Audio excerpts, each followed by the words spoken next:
যদি টাকা চেঞ্জ করার সুযোগ হয় 10 টাকা তখন শুধু 5 টাকা ষোলো নিবে, তখন কি করবে? নেত্রকোনার দুর্গাপুরে শিক্ষার্থীদের নৈতিক শিক্ষা ও সততা গড়তে চালু হলো ব্যতিক্রমী উদ্যোগ সততা স্টোর। এই দোকানে নেই কোনো বিক্রেতা বা নজরদারি। শিক্ষার্থীরা প্রয়োজন অনুযায়ী শিক্ষা উপকরণ ও খাদ্য সামগ্রী নিয়ে নির্ধারিত টাকা রেখে দিচ্ছে বাক্সে।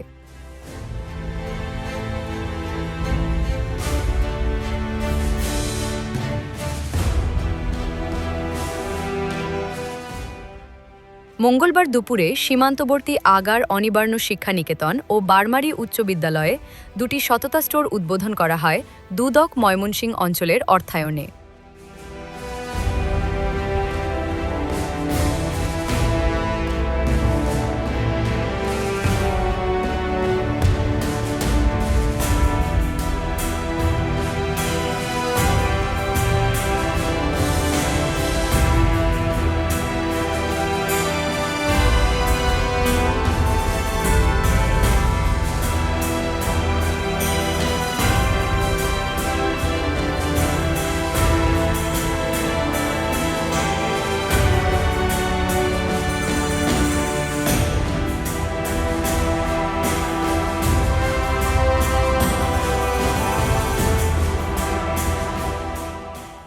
উদ্বোধন করেন দুদক ময়মনসিংহ বিভাগের পরিচালক মোহাম্মদ মনিরুজ্জামান।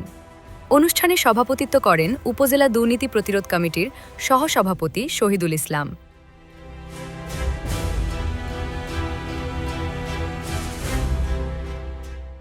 বক্তব্য দেন রঞ্জিত কুমার কর্মকার, মোহাম্মদ শাহাদাত হোসেন, তোবারক হোসেন খোকন, মোহাম্মদ নাসির উদ্দিন, মোহাম্মদ আব্দুল বারেক, মোহাম্মদ মশিউর রহমান এবং এলিসান ঘাগরা সহ অন্যান্য অতিথিরা। শিক্ষার্থীরা জানায়, এই স্টোর তাদের সততা ও দায়িত্ববোধের পরীক্ষা। প্রধান অতিথি বলেন, সততা স্টোর নতুন প্রজন্মের জন্য একটি নৈতিক পাঠশালা, যা ভবিষ্যতে সৎ ও আত্মনির্ভরশীল নাগরিক গড়ে তুলতে সহায়ক হবে। স্যার উনি সরকারের সিনিয়র সচিব ছিলেন, তো উনি গিয়েছিল শ্রীলঙ্কায় গিয়ে দেখতে পেলেন যে এইরকম স্কুলে তোমাদের মানে ওয়েল ডেকোরেটেড একটা শপ, কিন্তু ওই শপে কোনো দোকানদার নেই, কিন্তু স্টুডেন্টরা এত ওয়েল অর্গানাইজড সেটা পালন করে যে ওদের ওই ছোট বয়সের থেকেই নৈতিকতার একটা চর্চা হয়ে যায়।